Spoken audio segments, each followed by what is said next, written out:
encourage your soul, enlighten your mind, and empower your faith. This is the Light Network. If you want to be a serious Bible student, a successful servant, and a powerful preacher, this is the podcast for you. Hello and welcome to Preachers in Training. My name is Robert Hatfield, and this is the podcast on which we discuss all things preaching and ministry. We're chugging right along in season 16. We find ourselves today in episode 11 as we address another listener-requested topic, and this week we're talking about premarital counseling. Our listener specifically said, talk about basics you should cover, helpful books, online programs you can take, continued education, any of that kind of stuff. And so I'm really thrilled to get this request. It occurs to me now that I have the request that I've never done an episode like this before, and it makes total sense to do one. So thank you, whomever you are, for the suggestion. Here to help us talk about this topic today is Adam Faughn. It's not an episode of Preachers in Training without Adam Faughn coming on the podcast, preacher for the Central Church of Christ in Paducah, Kentucky. Welcome back, Adam. It's good to be back with you. I have no idea what we're getting ready to talk about, but this should be a lot of fun. So I told you ahead of time, I'm not very good at premarital counseling, but I'm glad to share what mistakes I've made. How about that? Oh, wow. Nice. So, part of the reason why I thought of you, and I said this earlier, is you do talk a lot about the family. You're really passionate, I think, about keeping that open conversation in a public forum, whether the podcast or the blog post that you and your family write. I know you've done some speaking on that. You've even done minister retreats where it's really focused on, a minister's marriage and that kind of thing. Mm-hmm. Seems to be a topic you're passionate about.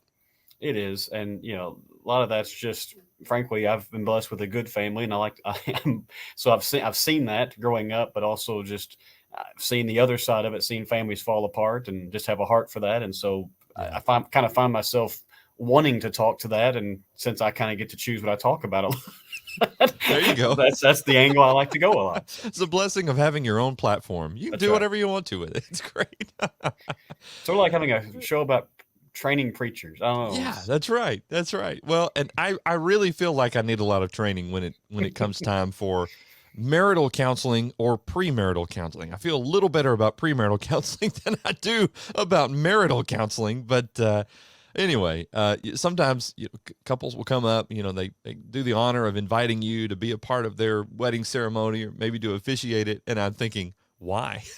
Why do you want me to do this? But anyway, there we go. So we'll see how this happens today. Let's start here. When you do get that invitation, maybe a couple comes up to you, they write you or something, call you. Will you please officiate our wedding?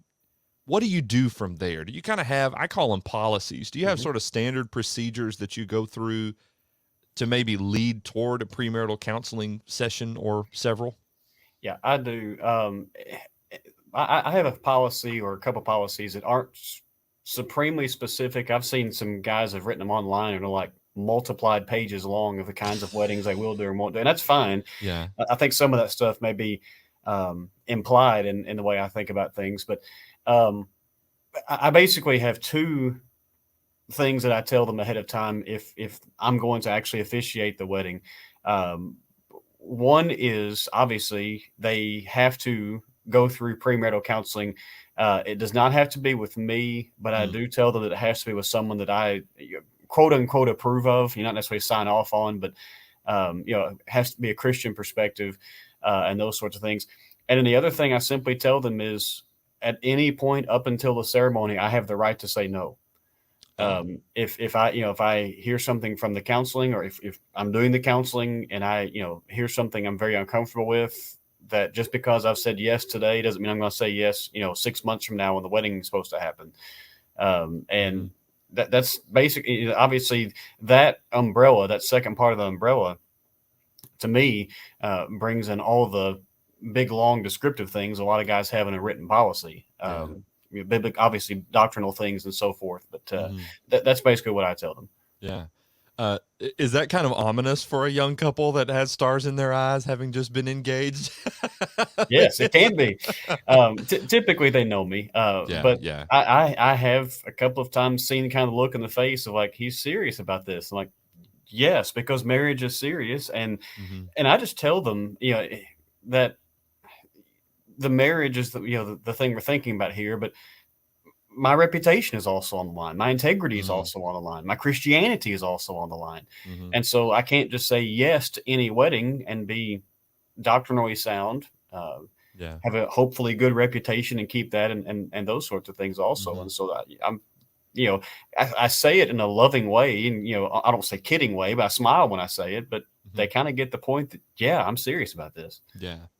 By and large, we probably know fairly well these couples that are Hmm. coming up to us, and maybe even we have the luxury of uh, you've watched some of them grow up, or at least you've been acquainted with their family now for several years, and that's the reason why they're coming to you. But yeah, Hmm. absolutely. I mean, Matthew 19 is at play here. Obviously the passages that would parallel with that. You hit the marriage passages. We got to think through those things, and we as tempting from one perspective, as tempting as it would be to just be that carefree guy that gets to say yes to everybody and make everybody happy, and you don't have to be the bad guy that has to have the conversation of scriptural remarriage if that is something that needs to be under consideration. Uh, to your point, doctrinal integrity would warrant otherwise. Yeah. Absolutely. And I think back the first couple of weddings I did, I won't go into the details, but each of the first two weddings I did had very odd Oh. circumstances. Mm, And so that policy of needing premarital counseling, I'm kind of glad it just kind of popped in my mind early on. yeah. I ended up doing both weddings, but neither one. The first couple I barely knew. Oh. Uh-huh. The second couple I knew a little better, but it was just a very odd circumstance. And so, even if you think you know someone, every preacher's had this happen. When Right. you get into any type of counseling, premarital counseling, marital counseling, just counseling in general, you find out you probably didn't know that person as well as you thought you did. Yeah. And now that you're dealing with two people, and obviously a lifetime of marriage, there's a lot of things that need to be talked about ahead of time. And again, frankly, to also consider your own integrity. Yeah. We're using the term premarital counseling, and these days it's maybe even more important that we just acknowledge the fact that I'm not a trained counselor, that is to say, licensed professional counselor. And Adam, you indicated before we started you aren't either. I'm not either. Uh, you know, when we talk about this, I mean, there is obviously such a thing as biblical counsel, and in that sense, we can use this term. I like to just emphasize to the couples, hey, initiate the conversation about premarital counseling, and then just to say, hey, I'm not a trained guy. I've got some formulas that I use, some things that I use, and a lot of that is drawn from people who are trained in these ways. And I want to, help you and advise you in whatever way I can, biblically speaking. Just Hmm. want you to know that up front. I'm not trying to pretend to be something I'm not. Do you have conversations like that? Do you think that's necessary? What do you want to say to that? Yeah, I do. Not a huge long thing, but like you mentioned there, I remind people that you're not going to look at my walls and see a counseling degree. I don't have one. But what you said, I think, is the key to the entire conversation. That if someone wants me to do their premarital counseling, I'm glad to do that, but it's going to be biblical counseling. We're going to use, if not a ton of Bible verses, we're going to use a lot of biblical principles. And I think that builds into the couple, obviously, hopefully, that you love scripture, but also that this is a God thing. This isn't just like the phrase you used earlier, just stars in your eyes, and she's Yeah. cute and he's cute, and that's wonderful, and that's part of the fun of it. But we're building something here based on God's word, and so yeah, we're going to look at a lot of verses, but for sure we're going to look at a lot of biblical principles, and that's how I'm going to handle the counseling. And if you don't like that, well, you can find somebody else, but I've got a proof of them if I'm going to do the wedding. I see what you've done there. That's good. Yeah, I enjoy premarital counseling. I mean, the I do too. gravity of it all, notwithstanding, it's a lot of fun to get to know these couples, and we just kind of share life a little bit together. And then you have that. I mean, you're always gonna if you officiate somebody's wedding, you're always the person that officiated their wedding, right? I Mhm. mean, you're in some of their wedding photos, you're in the wedding video. I mean, that it's a special moment, and it's a way to bond in a really, really neat and unique way with not just the couple, but often, with their entire family, both Mhm. sides, which is really fun too. So Yeah, I it think is. that's neat. It's an honor to be asked. Yeah, yeah.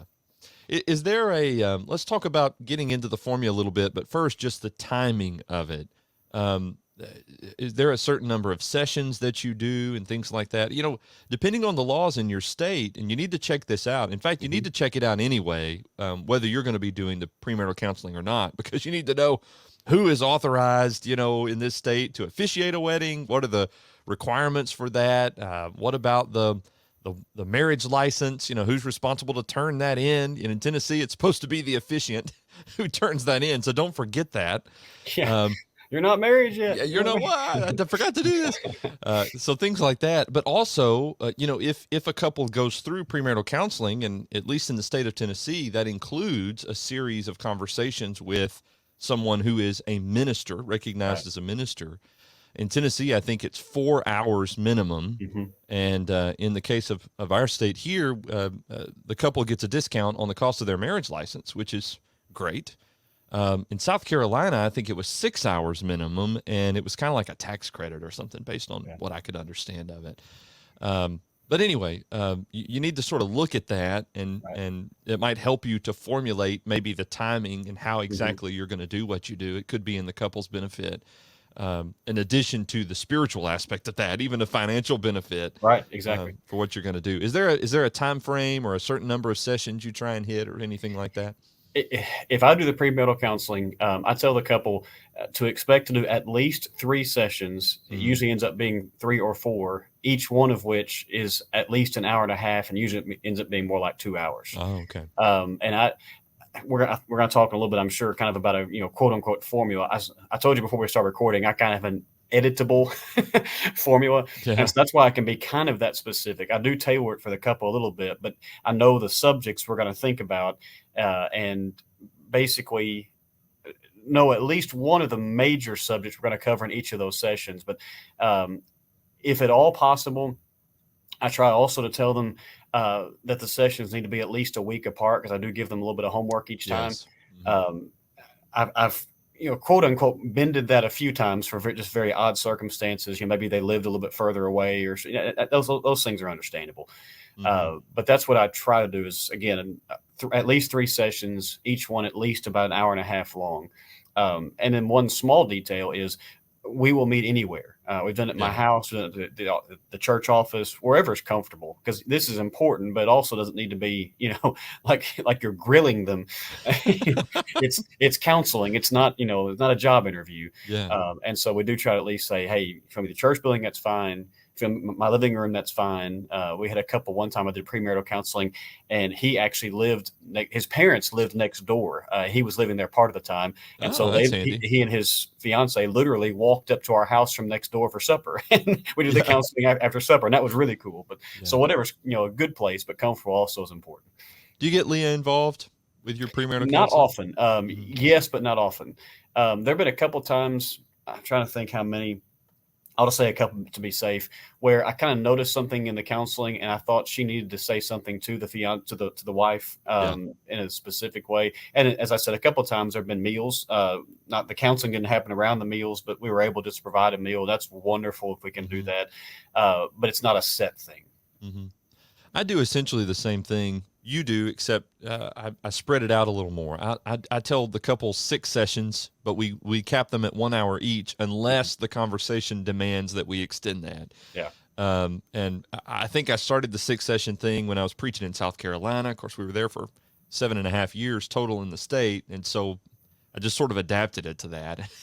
I've done I think 1 wedding since moving back to Tennessee this past January, and I just kept the 6-session format. It was easier than maybe adapting it too much. But couples seem to be fine with that.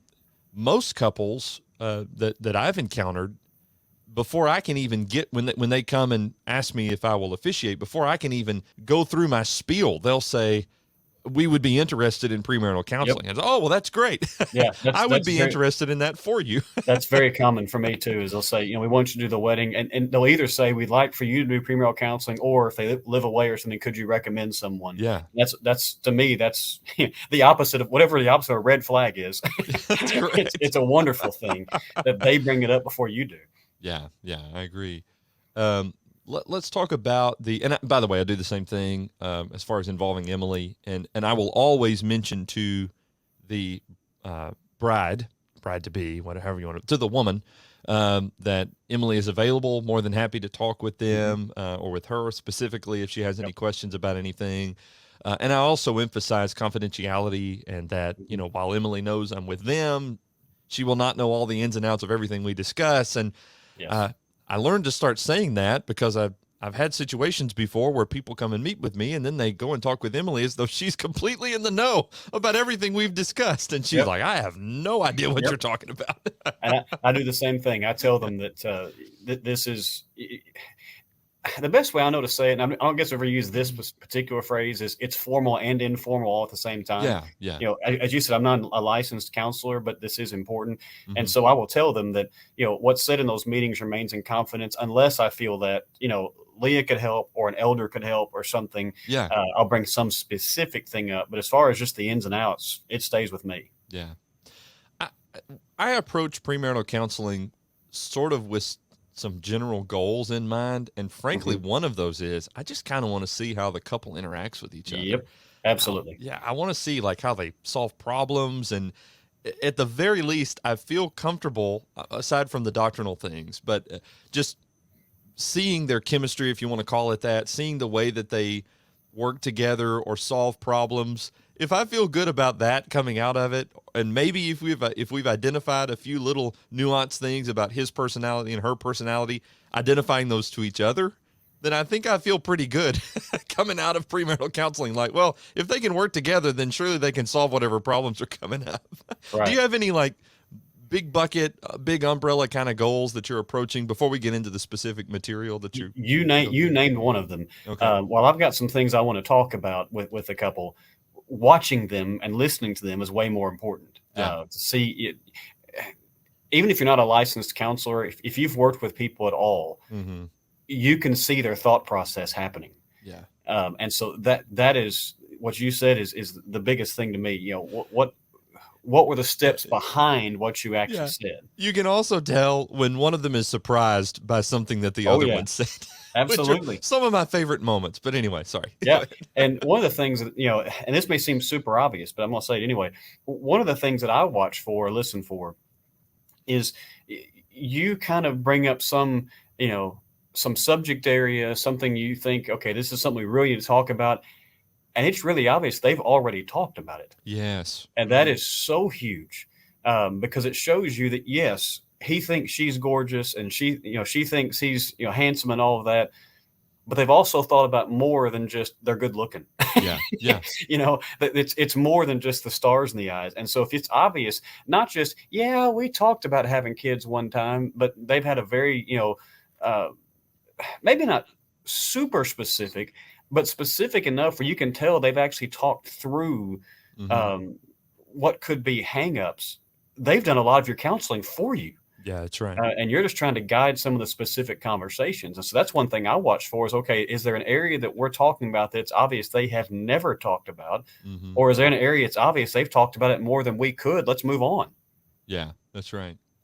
I find that a lot of couples that I've encountered, at least, this is purely anecdotal, I guess, but they've thought a whole lot about kids and stuff, and even talked about that. Hmm. In fact, sometimes I have to try and make sure that this isn't parental counseling. This is Yeah. premarital counseling. Yep. So I'll listen to that, but I'll try and turn it back in to make it about their relationship, the two of them Exactly. instead. Yeah. Exactly. Well, let's talk a little bit then about maybe you mentioned a formula that you use. You sort of have a general map, sort of a guide where you're planning to go, maybe some direction, and then you're able to adapt that as you go. Yeah. Shall we start? Do you have something unique that you do, like when you first meet together, the first session, just to kind of get to know them a little better and that kind of stuff? It's not unique, but the very first thing I do, and frankly, it doesn't matter how well I know the couple. I mean, if I've known them for years, or if they've come to me and okay, you just moved here and you're the preacher, you're doing the wedding, Yeah. or whatever. But the first thing we're going to spend a lot of time in is Ephesians chapter 5, Mm-hmm. and what we're going to do. I actually have just a little. It's sort of a questionnaire, but it's one that I rewrite for every couple, depending on how well I know them. Mm. But a lot of questions on there deal with Ephesians chapter 5. But what we're going to talk about a lot is not just, okay, you've heard the sermons before on husbands love your wives as Christ loved the church, see the wife respect her husband. You've heard those sermons, you've been in those Bible classes, you know, you can quote the verses as well as I can, blah, blah, blah, blah, blah. What does that mean to you when you wife hear husband love your wife as Christ loved the church?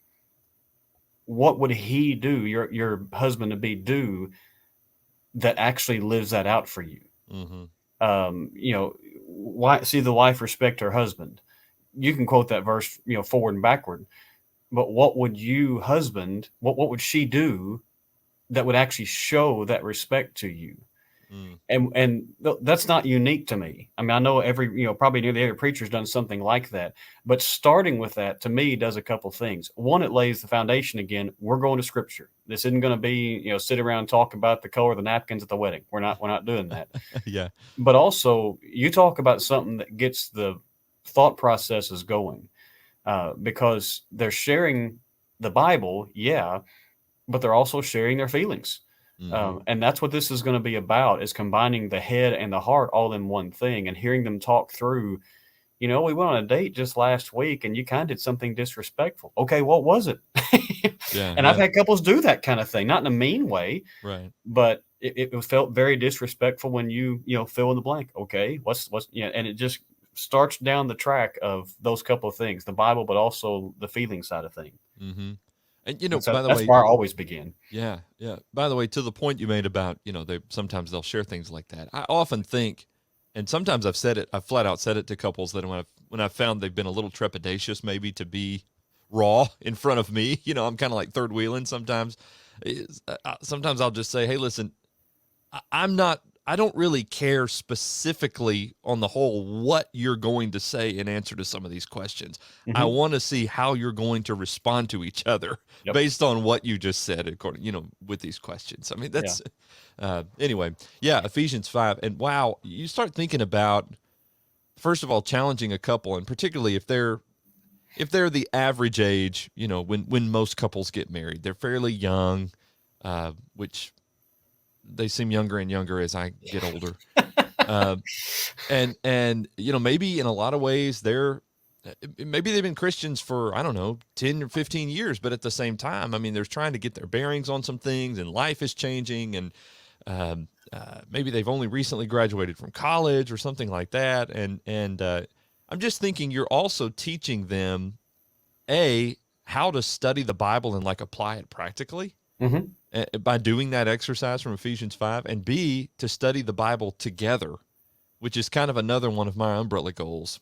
I want to assign them work that they do separately outside of their time with me, or in between their times with me, where they're forced to sort of get together sometimes. Now, sometimes I assign them separate things and I ask them to do them separately and don't show them to each other until they come into this room with me. Yep. But at other times, I'm interested in just them developing a habit of studying the Bible and praying together, even if that's 15 or 20 minutes. It doesn't have to be a huge thing. Right. And, tied to that Ephesians 5, most people who are watching this have probably heard of or read the book Love and Respect, Emerson Eggerichs' book, however you make that a possessive. I love it. But I do mention that book to the couple, and just what I always tell them is, if you've read the first 50 pages, you've read the book, because it basically says the same thing over and over and over for the other 300 pages. But what we try to talk through is his main thrust of the book is, it doesn't say husbands respect your wives, and it doesn't say wives love your husbands. It says husbands love your wives and wives respect your husbands. Mm-hmm. Why does he write it that way? And what's amazing to me is, especially wives to be seeing their eyes light up. I'm not supposed to love my husband. Oh yeah, of course. But how do you show them that is respect? Yeah. And a lot of them have never thought about that. And again, the thought process, seeing that wake up and everything, we say the same thing to the husbands. It's not that you're not supposed to respect your wife, you are, but how do you show that? You show her love like Christ loved the church. And, building that balance in is a huge part of, where we start. Yeah. All right. You want to sort of walk us through what you do after that, what the rest of the formula looks like? One of the things, and I typically always do this in the first session, more for the homework than anything else, is we start talking about money. But the reason we only start talking about it is their first homework assignment for me is always to make 2 budgets. And what I will do, and if I know the couple well, I can do this better. What I will do is I will tell them, I want you to come up with just a monthly budget, 1 month's worth, but then I will give them 2 amounts of money, one of which is you're going to be scraping by. Not saying poverty level, but you're not going to Disney World this month. Okay, that's that's just not happening. The other is, okay, what if you got a huge bonus this month, or one of you got a new job and doubled your income? So yeah, I don't even throw amounts out on the podcast because different listeners, different parts of the country, different situations. But if I know the couple fairly well, yeah, I'll give them one that I know would be like, okay, they're really going to have to tighten the belt, sacrifice, not do everything, etc. And I'll give another one that's like, man, we could see Europe this month, no problem. And I tell them that they have to spend all of it. It's a zero-based budget. They have to do it together. Not one of you write it and the other one just bring it, and act like you all, came with this together. But the most important thing is I want to hear how you arrived at what went on that those 2 sheets of paper. Why was it such a big deal that you wrote a vacation down even though you weren't making anything? Why was it such a big deal that we paid this car off as fast as we could? Why did our giving not increase even though the second piece of paper was 3 times what the first one was? And I don't tell them that until they come back with the budgets and we start, I look over and we start talking through and I'm like, okay, in the first one, you put $175 for, whatever. And the second one, you had triple the amount and used the same amount of money on this thing. Why? And just to listen to them talk that stuff is where most of the entire second session comes from is, it's not just the money talk, but the priorities talk. Yeah, that's smart. Statistically, you read the marriage books. One of the top things that, married couples argue about is money. Yep. And, of course, Scripture has a lot to say about stewardship and financial responsibility. So, yeah, it's absolutely a good thing to talk about. One of my favorite stories I ever did with the premarital counseling, this couple didn't take the assignment well. The first didn't do it well. The first budget, the scrape by budget, I mean, I thought they really thought through it well. I mean, there were a couple of things just nitpicking I could have done. I was like, okay, it's obvious they had thought about this, and I knew the couple well enough to know they were very poor. I mean, they didn't have much money anyway. So even the small amount probably to them was like, yeah, we can make it on this, no problem. The second amount was, I mean, otherworldly to them. Like, they might as well sign a Major League Baseball contract, Yeah. But what was funny was they had all this stuff, they upped their truck payment to buy a bigger truck. They, all this stuff. And at the bottom, I think it's like $800 something, just like $800. We don't know. I was like, well, you kind of missed the point, but it is kind of funny. We don't know. Yeah. I love that. But at least he used the word we. I gave him credit for that. Okay. Yeah. There you go. That's right.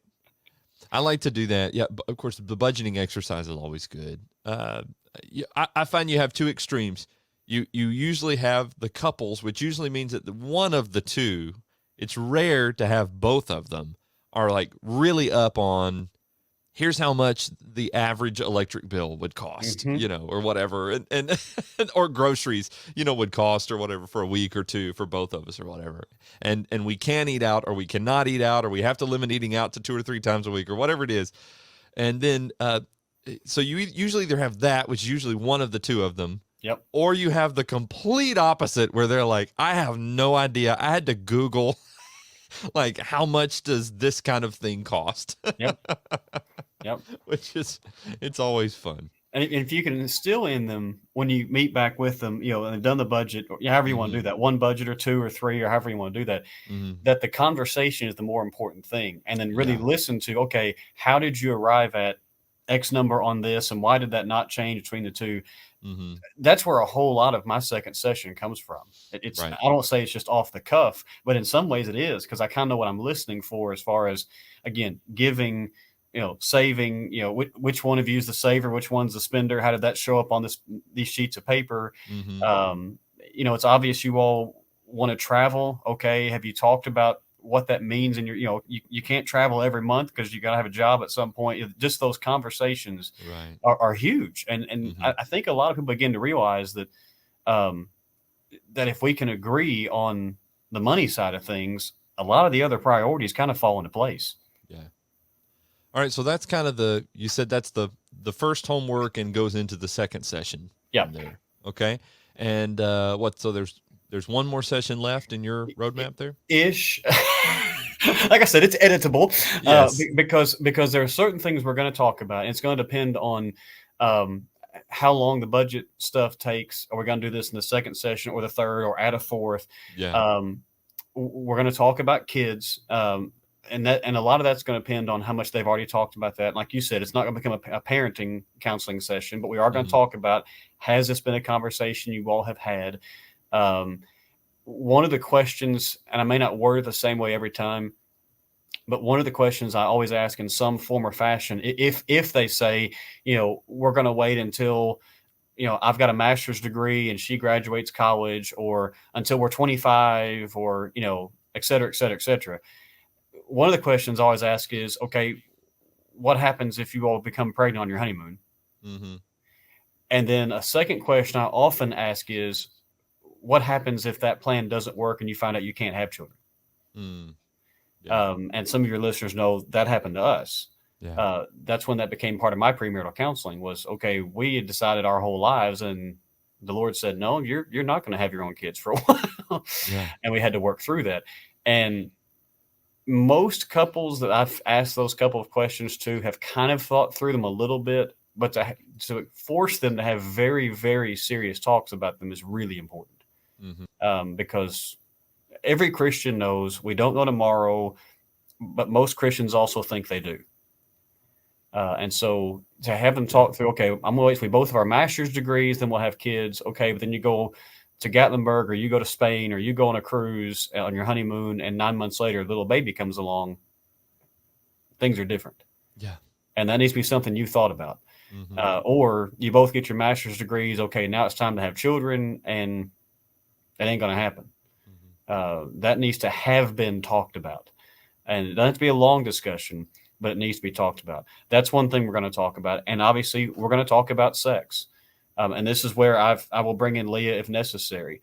I do tell the wife to be ahead of time, that I'm going to talk to the guy more, but I am going to talk to the wife. And I talk to each one of them separate for a few moments, not for long, because frankly, I don't want to be in my office alone with a woman talking about that for very long. The husband is right outside the door, or wherever.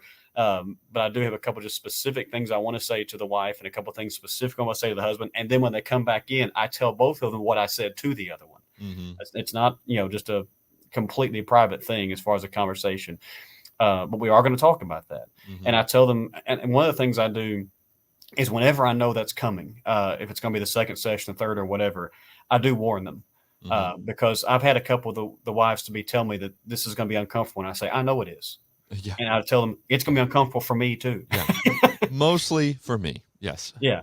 But we are going to talk about it. And one of the things I try to point out to them that, frankly, I think we've forgotten in the church is that this is wonderful, for your honeymoon, et cetera, et cetera. This is supposed to be wonderful for life. Yes.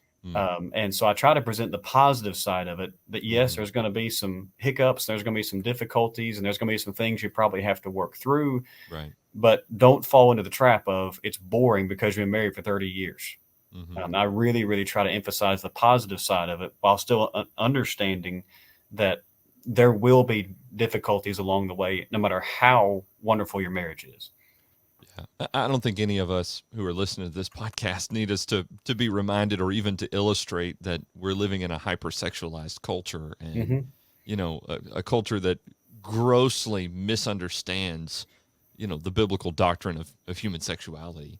Mhm. from even down to the fundamental levels of what is male and what is female. So, yeah, I mean, I think that that fact alone necessitates perhaps even more, and the fact that sometimes couples are coming into these situations that is premarital counseling, and I'm about to get married, and I haven't been taught a lot about Yep. sex, and if I have, I mean, I may know the fundamental stuff, but I don't understand its expression in a biblical context, Hmm. which can be really, really hard. And then, too, I want to ask you: do you wait and see if there are questions about this or not? Do you plan to go into it in terms of contraception? I mean, I've had couples before that say, "Hey, we're struggling a little bit with the ethics of some of this, with maybe particulars, this or that." In general, I'll just sort of broad brush say, "Hey, do your research. Make sure you know what you're doing. Ask your mom or to the woman, somebody you trust about some of these things, or if you have questions for me or for Emily, whatever. How do you broach those topics? I don't unless they bring it up. Yeah. I don't specifically bring up contraception unless they bring it up, and it's only happened a couple of times that they Mm-hmm. have. Mm-hmm. But that's just not something I specifically talk about unless it's brought up by them. And again, it has been, and I think it will be more as time goes on. Right. But that's one of the things I don't say I avoid it. It's just not part of the Yeah. specific things. Well, and But there are other more important things, perhaps. That well, is bigger fish to fry, so to speak. but it is important, and it's something Right. a couple needs to talk about. And that's what we're trying to do in this, is get them to talk about things that that are common points of dissension among the couples. Mm-hmm. Um, I forgot what I was going to say. Oh, but one of the things, dealing with the sexual subject that I don't know where I heard it first, and I've heard it 100 different ways. Is we spend so much time in the church as parents, everything else, telling our young people, our teenagers, even young adults, don't have sex, don't have sex, don't have sex. Right. And then all of a sudden, on this one day, they say I do, and we're all waving them off to go off and have sex. And for a lot of couples, That's one way to put it. well, seriously, I mean, for a lot of couples, that's very uncomfortable and Right. very, very weird. Right. And I've had wives to be. In fact, my own wife has told me that Mm-hmm. was one of the weirdest feelings in her entire life, was knowing, okay, in 15 minutes, all this stuff I've been told all these years is wrong is supposed to be right. Mm-hmm. Mm-hmm. And we need to be the ones that tell them, that start building it into their mind before the wedding day, Right. that on this day, on this night, on this trip, whatever it is, that this is a beautiful thing. Yeah. And it's going to be uncomfortable to some degree, Mm-hmm. but we need to be the ones building into them that, yes, it goes from wrong to right, but really it goes from not blessed to blessed. And Yes. just There you go. building that into them, Mm-hmm. so that it's as less uncomfortable as it possibly can be Yeah. for one or the other, or for both. Yeah. Uh, Marriage is to be held in honor among all, and the bed undefiled. Hebrews 13:4. Right. Hmm. Um, I, I will try and emphasize the same thing while also emphasizing, okay, but having said that, remember you're not married yet. Yes, And so don't think that engagement equals, all the rights and benefits thereof. exactly. Yeah. Exactly. One other specific thing that I mentioned, that I always do, homework wise, whenever the last session is going to be, where it's a third or fourth, however we decide we're going to do, Mm-hmm. their last homework session is, whether they're going to use them or not, is to write vows to each other. Yeah. Oh, good idea. Most couples want to do traditional vows, and it's fine. I tell them, Mm-hmm. I'm not trying to change their minds. I prefer traditional vows. Just I'm a boring traditional guy, I guess. But and they don't show them to them until they come into my office, and that's Oh, actually how we end the entire thing, is them excellent. reading the vows to each other, saying, look, you're not married yet, but this is how I feel about you. Yeah. And it's a beautiful thing to end. Some of these conversations get, I'll say, contentious, but they get deep, they get serious, they can get contentious, they can get upset, there's going to be tears at Right. times, but assuming, and I've had couples that decided not to get married after premarital Yeah. counseling with me, more I than have too. once. Yeah. But assuming that, 2 months from now or 5 months from now or whatever, we're going to go through with this and we're going to say I do. Yeah, we've cried a lot the last couple of weeks, or we've had some moments, we figured some stuff out we got to work on, but I still love you, and we're still going to get married, and I still am going to say I do, and things are going to be okay. Yeah. That's a neat way to end it too. I like that. Okay, I've got several questions here. I want to ask you: do you do anything specifically on problem solving, how to fight in a marriage? Does that just sort of come up organically? How do you deal with that? It mostly comes up organically, but if it doesn't, I make sure it does. Okay. I make Yeah. sure it's, if nothing else, I make sure to tell them, you are going to argue as a couple. Right. And most of them go, yeah, we know that. Like, no, you don't. No, you I don't. just tell them, no, you don't. Yeah. You don't know that because, Or maybe they know it conceptually. That's right. Yeah. That's right.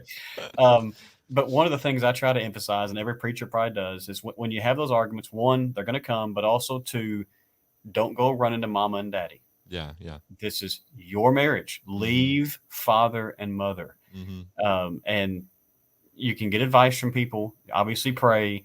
But you know, I don't take them to like, here's 27 steps to a good fight. I don't do that. A lot of guys do, and that's wonderful. Yeah. But for me, it's just more emphasizing, hey, it's going to happen. Mm-hmm. And the one specific thing I do tell them is the first fight, don't run back to mom and daddy. Right. And you can tell the couples, or maybe the individuals within the couple, who may have a greater propensity to doing that. Right. Mm-hmm. I mean, some of them are ready to cut loose, and others are a little maybe more hesitant. Exactly. One other area we talk about, and maybe not as much as we should. In fact, I need to do better about this, is in-laws. I was going to ask, that was another thing. I've never done this. Jerry Barber is the best one at this. If you've never heard what he does as far as in-laws, he will have one premarital counseling session with a couple that he calls in-law stew. Have you ever heard? Have you never heard of this? I haven't. Okay. What he basically does is he has the couple and their parents, assuming their parents are living, or that sort of thing, whatever parents they have, step parents, whatever, all over for supper, and the supper is always some kind of stew, some kind of soup, and they eat this soup, and then he takes all of them, the in-laws, the couple, himself, somewhere upstairs, somewhere else in the house, and says, just like this stew is 600 things put together in a pot and heated up and everything, that's what this marriage is about to be. You're bringing in traditions, you're bringing in, histories, you're bringing in, good and bad, ugly and pretty and everything else. And what he basically says is, we're not leaving here tonight until we've talked through all of that. So if you have, if you couple, married couple, mom and dad have something you want to say about Christmas, speak now or forever hold your peace, because that's getting thrown in the pot.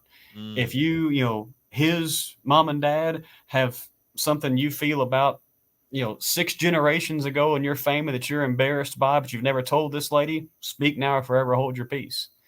I've never done that. I'm thinking about adding it because it's brilliant. Because then if you get 2 days before the wedding day and they go, what are you going to do for Christmas? We should have talked about that. Right. You had every opportunity to talk about that, and you didn't bring it up. Mm-hmm. Yeah. Well, and you think, it'll work itself out, or some couples, some in-laws, some parents think, well, my boy's not going to leave us by ourselves for Thanksgiving, or they'll think things like that. Yeah, that's a good idea. Yeah, like I said, I don't do it to that degree, but in premarital counseling, it does need at least to be mentioned, assuming the parents are still living. If you're marrying an older couple, that's one thing, but assuming the parents are still living, talking about in-laws is huge. Mm-hmm. Mm-hmm. I've said a lot of times I'd be happy to do weddings if the mother-in-law wasn't there. Oh wow, yeah. You named her too. There it is, right? It'd make the rehearsal a whole lot shorter. Yes, this is correct. I can do a wedding rehearsal in 10 seconds. You walk down, you look at each other, and you're going to kiss in a few minutes. Now leave. Yeah. That's it. That's all there is to it. That'll be it. Yeah, exactly. I'll try and do something similar to what it sounds like you do. We'll try and bring up. In fact, one of the questions I have in my first session, I go through a series of questions, one of which is, how does everybody feel about you guys being together? How does everybody feel about your engagement? What was their reaction when you told them? How do you feel your relationship is with the other person's parents? And describe that a little bit. And then, of course, I know, if I don't, I figure it out, where, everybody's parents lives, the the assumption is perhaps they'll stay there. You know, oh, this one's in this state, this one's in that state, or this one's down this road and this one's down the opposite end of the same road.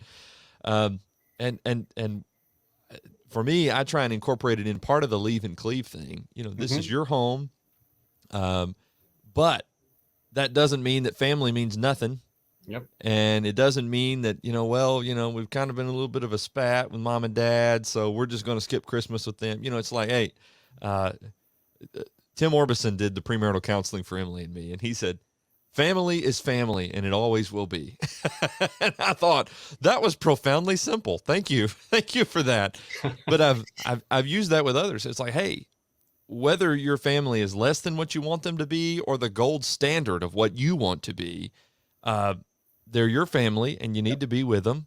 And don't make the naive mistake of thinking that you can just go off and do whatever you want. And, it doesn't matter how your relationship is with them. And so be open about it, and when kids come along, when and if, your traditions may need to change. It may be, no, we don't do the family parade on December 25th, where we see everybody in the family on the same day, even though they live 45 minutes apart. It may be, no, we're going to be at our home on Christmas Day, and then we'll see you on the 26th or on the 21st or whatever. But to be open about that and kind about that and work with people, but also, set good, healthy boundaries. It's a delicate tightrope that we're walking.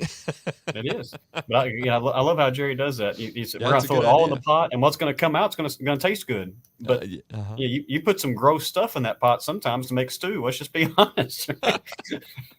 I love that. That's great. Do you do any addressing of like family backgrounds? Only if I know I know something or something comes up that I didn't know that needs to be discussed. I don't specifically bring it up. Yeah. All right. Very good.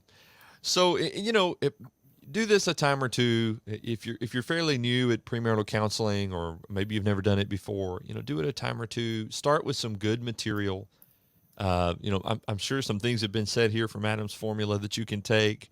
When I started, I came across some material that was shared by Brother Jerry Martin from Amridge.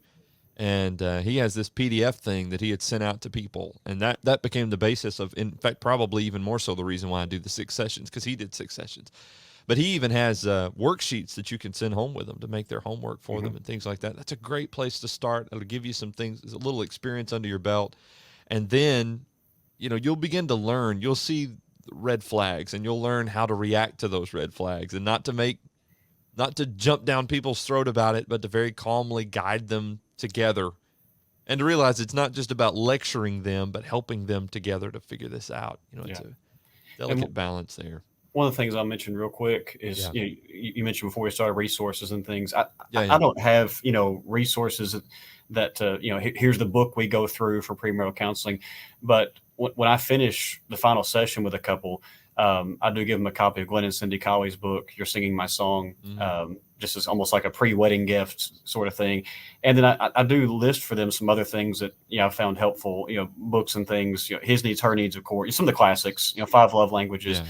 I always recommend couples take Financial Peace University from Dave Ramsey, whether do it online or find a group to do it with. They don't have to, but it's something I always recommend. And then to kind of lighten the mood, one of the things I always recommend is Dr. Kevin Lehman's book, Sheet Music. Yeah. But I always say to read it on your first wedding anniversary. Yeah. I always say, because I tell them, you're going to get this right the first few weeks or so. Right. And what's cool is because you've earned the trust of them, you've dealt with heavy things. They always appreciate that kind of just humor behind that. I tell them, look, this is a book written from a Christian perspective.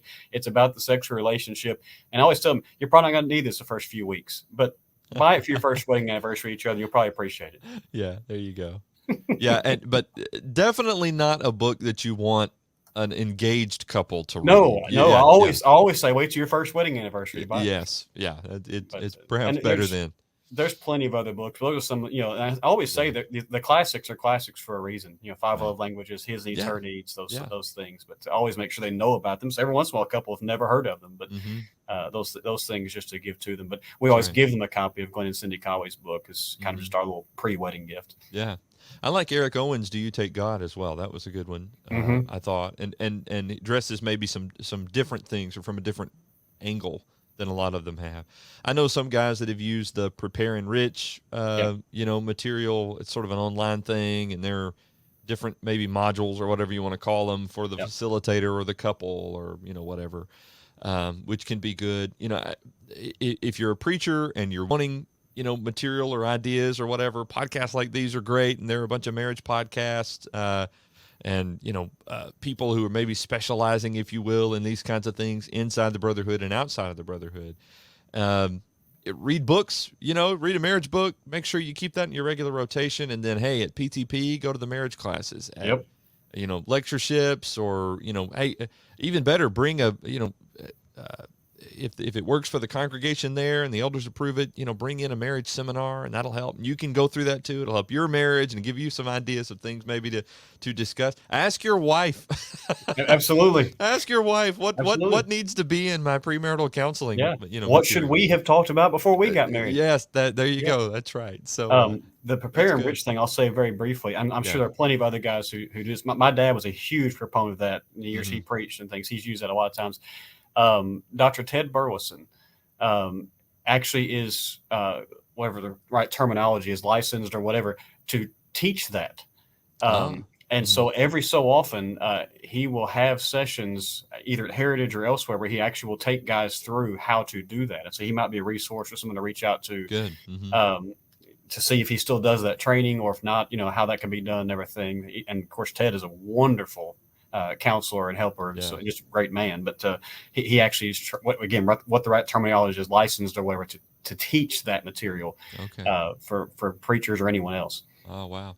And that's prepare-enrich.com, by the way. And I'll put a link to that in the show notes as well.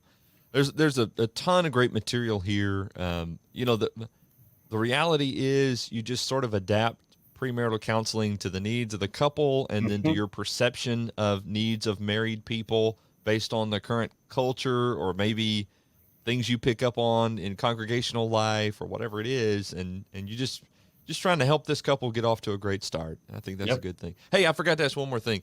Do you have any point in your 3 or 4 sessions where you discuss with them some of the specifics about the ceremony itself? Like you have the vow discussion, or you have the how big's your wedding party, or do you wait till the rehearsal to do that? I wait until in between. I don't do that as part of the premarital counseling, but I also don't wait until like I show up at the rehearsal and, you've got 65 bridesmaids. It's not right. But in between, I make sure I know the basics. But no, we don't.